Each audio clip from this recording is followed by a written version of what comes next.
From where do morality and rights come from the atheist perspective? That's what I'm trying to get at today with my guest, evolutionary biologist, Dr.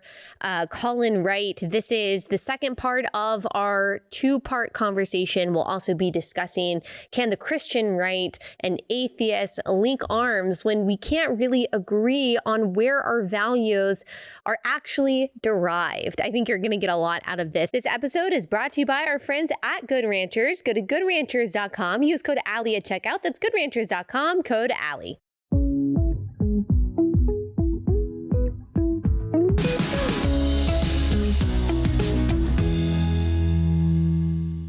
So this part of the conversation is going to kind of transition us into the more discussing worldview, Christianity versus atheism.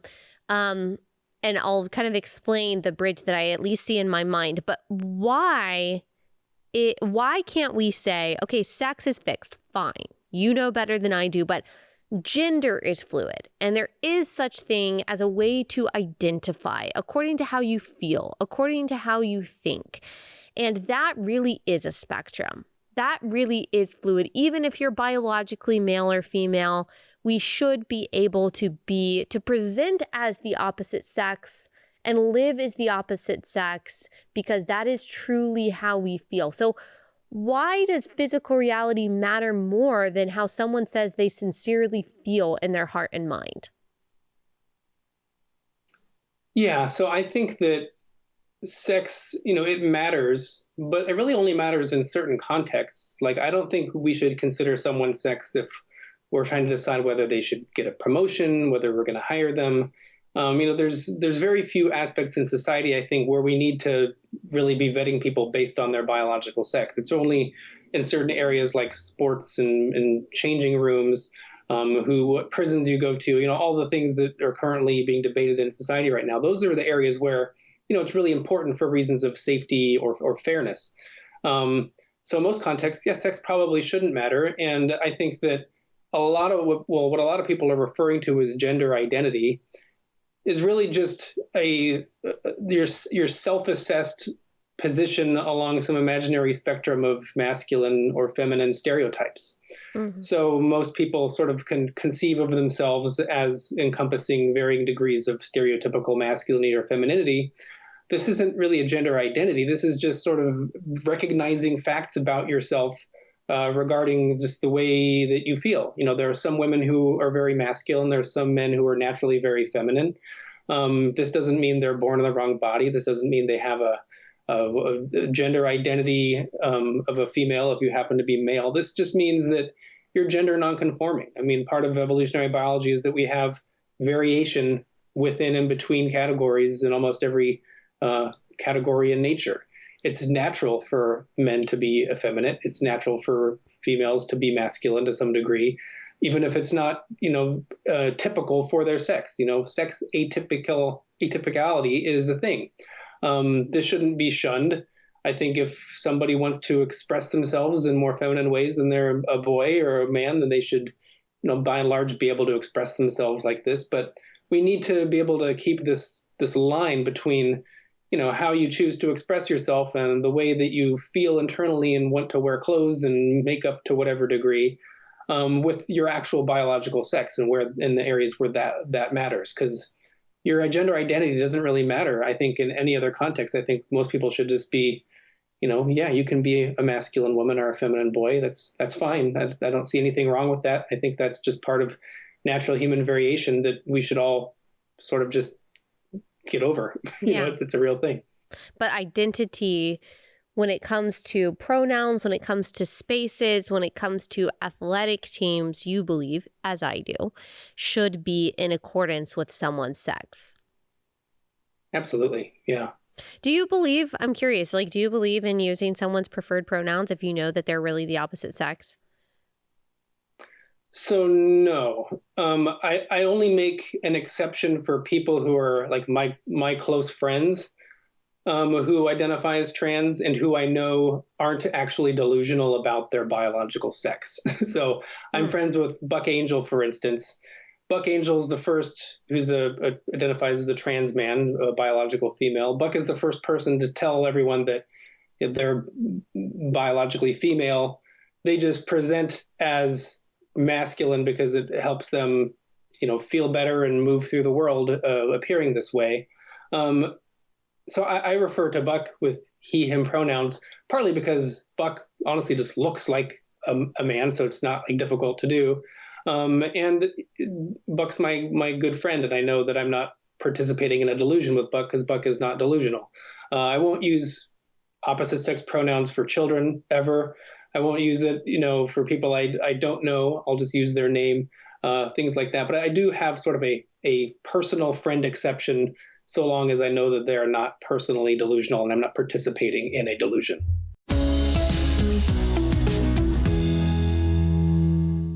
Okay, so we just revamped our guest room, something that I've been neglecting for the past few years that we've lived in our house. And when I was looking for bedding and looking for nice sheets, I was like, where should I get this? And then I was like, duh, my favorite place to get bedding is obviously Cozy Earth, because their sheets are second to none. Amazing quality. Also, I got their blankets. I got a comforter too. Also got a new set of towels. This is how much I genuinely love Cozy Earth, and not just because they're an amazing sponsor, but because they make amazing products. Also, they've got amazing pajamas, amazing loungewear too. All of their stuff is so soft, so high quality. It's made from viscose, their sheets, so they're temperature regulating, which is really important, especially if you deal with scorching summers like we have. I cannot sleep on sheets that are not my Cozy Earth sheets. That's how much I love them. I know that you will love them too. Would make a great gift, like a wedding gift or just a gift for yourself and your family. Go to cozyearth.com/Allie. Use code relatable at checkout for 35% off your order. That's an amazing deal. Cozyearth.com/Allie, code relatable. Cozyearth.com/Allie, code relatable.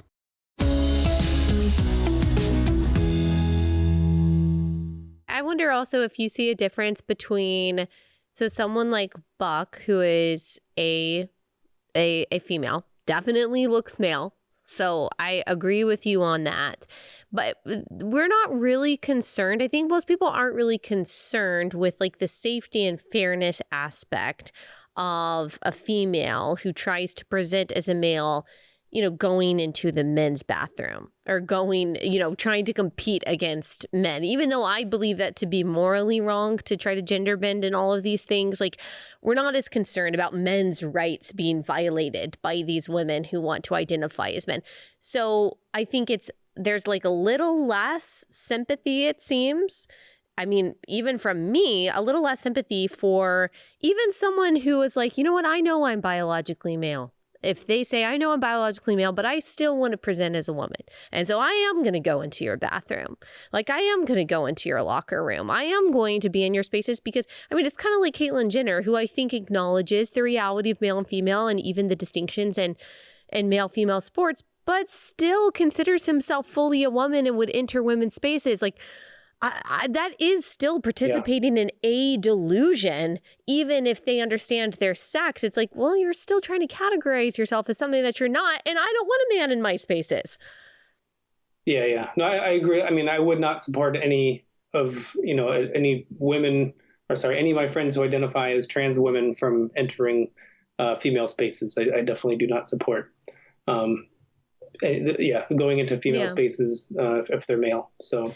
Yeah, I totally agree there. I want to transition to a conversation about atheism versus Christianity. And the reason why I ask why is sex more important than how someone identifies? And I think that you've explained it very well from a scientific perspective, that identities don't compete, bodies compete. There are contexts in which like the body is just important and the identity really, the stated identity really doesn't matter.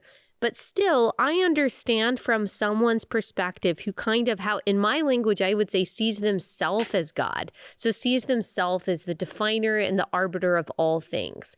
If they say, I really am a woman because what I feel on the inside is authenticity, is authentic to who I am, and I get to determine my own truth. I get to determine my own reality. And of course, I am going to go into these spaces that align with how I really truly feel. And this body is just kind kind of a clump of cells. It's just kind of a bunch of matter. And I get to dress it up and call it whatever I want to, because who I really am is how I feel on the inside. Like, to me, that is an anti-Christian belief that I can understand from someone who is godless, who believes that biology can kind of be dictated by, or like reality can be dictated by how we feel. And so that's where I'm coming from. At the end of the day, the reason why biology matters, the reason why sex matters, is because there is someone who says so. An authority that's higher than me, that's higher than you, that's higher than biology, who says he created us male and female. So it doesn't matter really how you feel. From your perspective, obviously, you're coming from an evolutionary perspective. You don't believe in any kind of intelligent designer. And you've said before, you actually think atheism is an important aspect of this debate, correct? I think it's an important aspect of a lot of debates. And, I wouldn't say it's an important aspect of this specific debate. I tend to be closer to my Christian friends, because they at least tend to acknowledge the reality of biological sex. We might disagree on how the sexes were created and how we got to the position that we are, but we agree on the facts and the shared reality that we're staring at to that degree. Whereas when I talk to people who are sort of more on the woke side of things, they don't even think there's a shared reality. They think the reality is constructed through language, et cetera, et cetera. So I have way more in common with my Christian friends who believe that, God created man and woman and that's the end of it, than I do with the people who don't even think truth is a real thing that we're looking at. We can't even look at the same thing and agree that we're looking at the same thing. Right. And you responded recently to an interview, I think it was between Charlie Kirk and Tucker Carlson. And Tucker said, he just doesn't have any tolerance anymore for atheism. He said, my tolerance for atheism has really dwindled to nothing.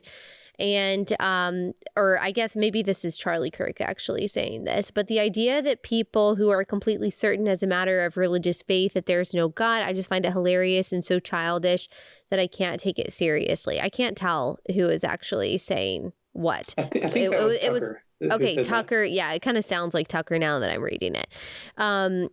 So, and you responded to this saying, you know what, the right needs more atheism. Like, you don't need to alienate us, is kind of what you said. We already feel in large part politically homeless. So what do you mean by you think kind of the right actually needs more atheism than it has right now? Yeah. So what I don't mean is that I think the people on the right or Christians need to convert to atheism and denounce their God. I'm an atheist. I lack the belief in a God, and that's a position I'm willing to defend in conversations, and I think it's true. But that doesn't necessarily mean that I want everyone who are on the right to then just convert and that they need to, or any degree or anything like that. What I mean is that I think that there are a lot of atheists who are disaffected from the left, because I used to be part of the new atheist movement, if you want to call it that, that was taken over by a lot of the woke ideology. It was kind of a canary in the coal mine for a lot of the takeover of institutions that we're seeing right now. Atheism was one of the first to fall to this ideology. And me and a lot of other people who were in the movement, including a lot of prominent figures like Richard Dawkins and Steven Pinker, they're very much opposed to that woke takeover that happened to that organization. So a lot of us feel politically homeless, and we feel more affinity to the values that we see that are over on the right that are shared by many Christians, even though if we're not Christian ourselves. So I guess what my plea, when I say that the right needs more atheism, means that they need to, I think, make their tent large enough where what they're organizing around isn't necessarily saying that you need to believe in the source of these values that we have. We need to share the same ideas of where these values came from, but rather we should be focusing on, well, first and foremost, do we have shared values? So if we just have a values first requirement to join this coalition, then I think we can then later debate about where these came from, whether that's important. I think that's actually secondary to whether or not we agree on just sort of some core principle values related to free speech, sort of freedom, the limits of certain governments. These are the things that I think matter most in terms of morality and connecting with people. Then, was this the result of evolution, or was this done by a divine creator? So yeah, I hope that makes sense. This is yeah. We need to have a values first approach, because I find myself having more affinity to the values of the right than I do of a lot of people on the left right now.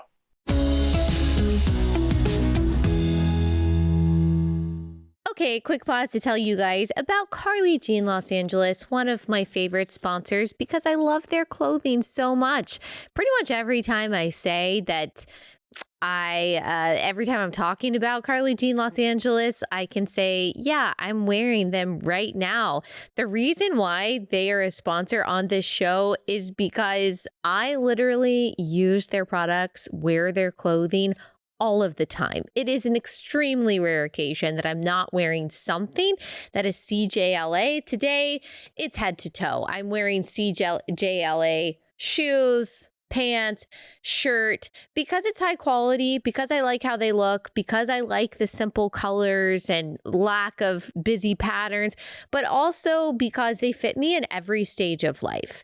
They fit me when I'm pregnant, when I'm postpartum, when I'm not any of those things. They're so versatile. I feel like I can just get a few items that are really nice, mix and match them, and I've got a whole lot of variety in my closet. And that's why they started to be a capsule clothing company that can simplify your closet and make you feel beautiful in every stage of life. It's also owned by a family that shares the same values that you and I do, so you can feel really good about spending your money at Carly Jean Los Angeles.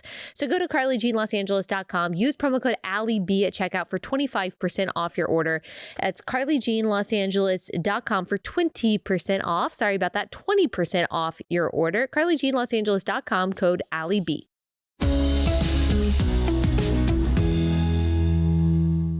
Do you feel that atheism is like a good antidote to what has become basically a woke religion on the left? I don't think atheism in itself is really it's not a moral code. So it's just sort of in the way I conceive of atheism, it is a lack of belief in a god or a gods, and then there are other sort of moral worldviews and frameworks that you need to take on to give your life meaning. For instance, I think that it's probably true that we can peg a lot of the disillusionment, a lot of the radicalism, a lot of this embracing of woke ideology with sort of a decrease in religiosity. But that doesn't mean I think that atheism is therefore needs to be equated with being woke, or it's a necessary consequence, because there's a lot of atheists who didn't go that direction. I think a major mishap of new atheism, and I'll blame Dawkins for some of this too, because I remember agreeing with Dawkins before when he would be asked a question like, well, when you get rid of religion, what do you replace it with? And I think this was Dawkins. If it wasn't him, I apologize, Dawkins. But he would say something like, what do you replace a tumor with when you remove it from, a body? Just sort of saying, you don't need to replace with anything. We just live our lives and read books and poetry and, be in awe at the stars and that type of thing. I think that's probably fundamentally wrong, and that we do need to actually put something in its place and advance a set of morals and values that we can abide by, that are rooted in evidence and reason, that create meaning in our lives. I don't know exactly how that would look, but I think that it's possible, and I think that is something that needs to be really focused on among people who are sort of non-believers, because otherwise, that vacuum will be filled by things that, like woke ideology, which is they're denying is a religion, but has all of the hallmarks of being one without any of the forgiveness. Yeah, I think the issue with that, while I agree with you, I see what you're saying about, okay, we can agree on a certain set of values, a certain set of principles that we're going to uphold, free speech, things like that sex is real, and that it's kind of a secondary debate in your mind about like, where do these come from? Why do we believe these things? Like, I think it's interesting that you mentioned meaning. why do they give human beings meaning? Why is it even important to have meaning? Like, what is meaning? All these things, of course, can't be answered by biology. Beauty can't be answered by biology. Morality can't even be answered exclusively by evolution. There is just such a lack of substance for the why of anything. Like the why. Yes, there's biology. Yes, we can agree on the facts, but why and from where does something come? Like without being able to answer that, you do get what is, in my opinion, like very grotesque moral conclusions because human beings don't really have any innate value according to atheism. We can't be anything other than clumps of cells and balls of matter. And so it's hard for me to understand like how I would really come together with an atheist and say, yes, this is our set of values. Like what even is a value? If not something that's derived from like a set of principles that's transcendent. And so, yeah, I think that's probably why. I think that's probably why they said what they said and why it's hard for a lot of Christian conservatives on the right to be like, yes, atheism, because we're not coming from the same place. Usually we don't come to the same conclusions either. Don't you think? Yeah, I totally agree that often we don't arrive at the same conclusions. And I would also agree that, there's going to be a wide range of conclusions that atheists come to that are going to be at odds with Christians. But then I would say that there's also a lot of conclusions that atheists would come to that are at a wide disagreement with other atheists. And I think there's a lot of conclusions that Christians would come to that are at odds with a lot of Christians as well. I think there's aspects of the Bible, I would say, that a lot of Christians tend to ignore that are, that are bad. Stoning people for homosexuality or trying to take you away from your gods or whatever, things like that. There's a lot of things that are glanced over, and I think they're glanced over because there's been sort of a give and take with secularism that is sort of attenuated a lot of some of the more extremes that have come from Christianity and Judaism. And it's sort of, I think it is sort of this give and take that we have, where the ideas that a lot of atheists and a lot of Christians tend to agree on, we agree on them because they sort of point at something that is sort of shared by our common humanity rather than our common belief system. But then, yeah, there's going to be, I just want to emphasize the disagreement within and between all of these worldviews and on certain important questions as well. Yeah. Yeah, I see what you mean. I mean, certainly there's plenty of like deep disagreements within people who identify as Christian and who may all say that we believe in the Bible, but different interpretations and things like that. And so I definitely take your point.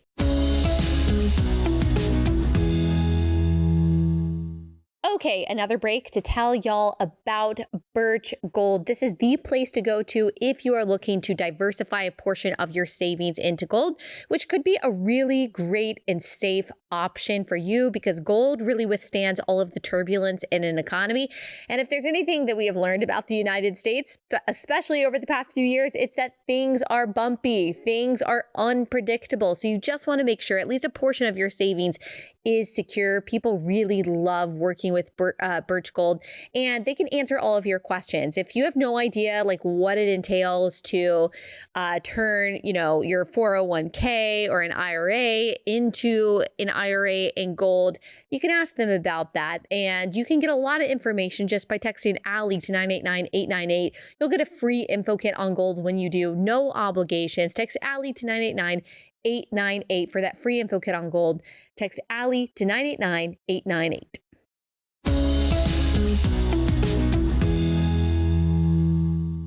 Before we end, I am curious. Like I always ask atheists this, like, is there really a good and an evil? Like where does morality come from according to the atheist? Because you have like a moral compass. You believe that there's a right and a wrong.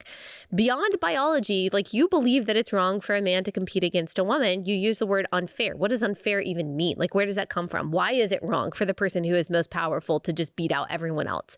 So like what would be your answer to that? Mine would be a biblical answer. What's your answer for like what is injustice? What is unfairness? How do we determine that? Yeah, it's an incredibly complicated question. I think our morality is the product of evolution. I think that we have sort of these moral sentiments that we've had that are useful in different contexts, and we're constantly trying to sort of figure out what they are and how they shape our view of right and wrong. I think there are objective standards we can look at in the world about, looking at ourselves and what causes suffering in us, and extrapolating that to other people and saying, well, I wouldn't want to be, tortured. So, committing torture on someone else is not good because it's not something that I would want to have done to myself. I think you can recapitulate a lot of sort of Christian rules, like the golden rule from secular principles.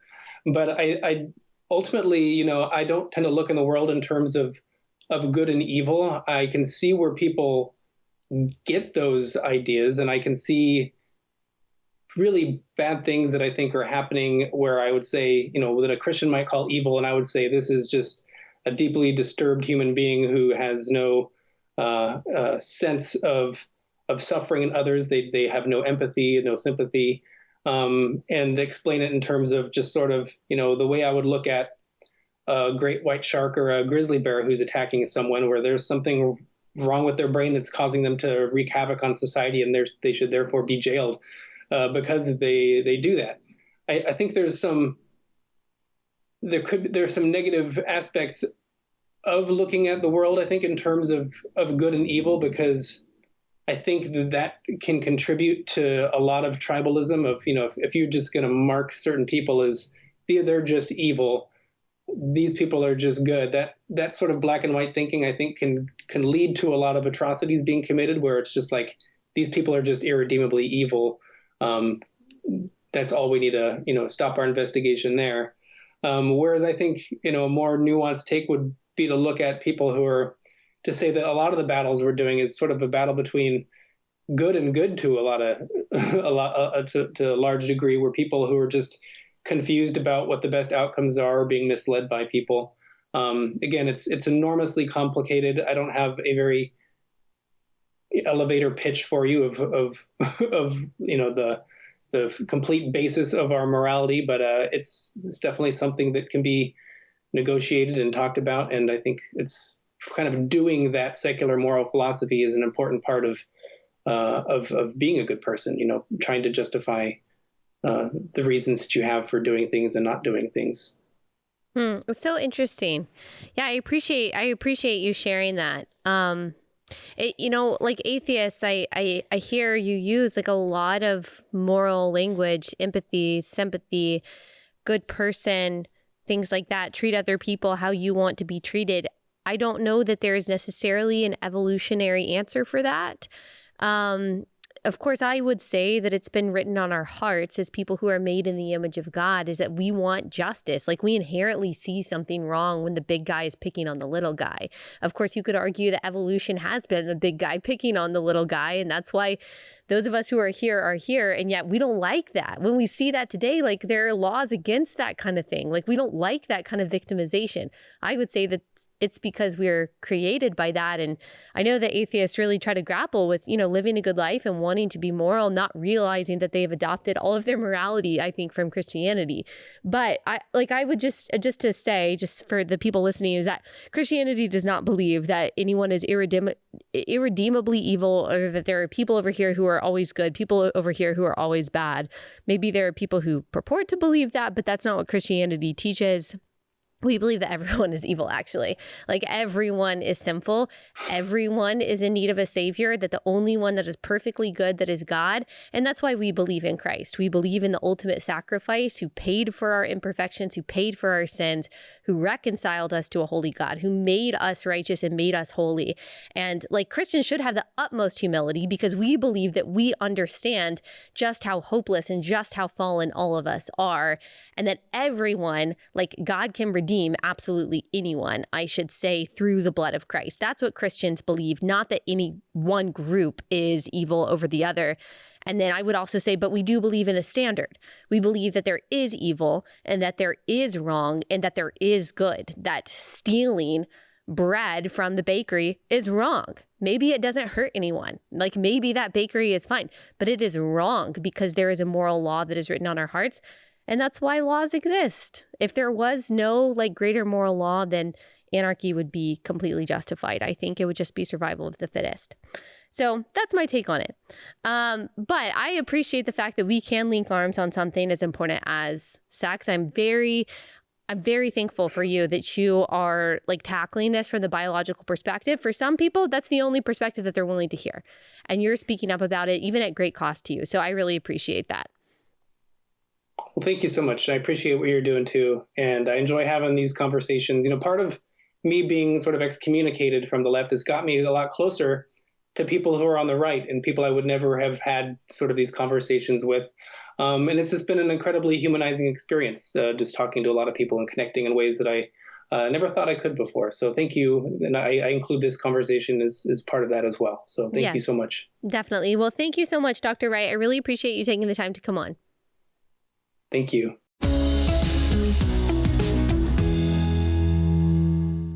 Okay, this one is for all of the small business owners who listen to Relatable. I have an amazing service for you with a really incredible deal. So if you are a business owner, you know how important managing HR is. Onboarding, terminations, compliance, different employee issues. You can't just ignore those, but you also didn't start your business to spend all of your time on HR. So you need an HR manager. But maybe at this point in your business, you can't afford to pay someone $80,000 a year to be a full-time HR person. That's why you need Bambee. Bambee gives you a dedicated virtual HR manager. They're a US-based person dedicated to your business, giving you access to all the HR expertise and personal touch that you need. They're available by phone, email, real-time chat, so onboarding terminations run smoothly, team members can reach peak performance, and your business stays compliant with changing HR regulations. And this is all for just $99 a month. That is absolutely incredible. So this is a great service. It ensures that this part of your business is taken care of. You're not wasting your time on it, but you're also not wasting money that you don't have on a full-time HR manager. So go to Bambee.com, type in relatable under podcast when you sign up. It'll really help the show. Bambee.com, type in relatable. Bambee.com, type in relatable.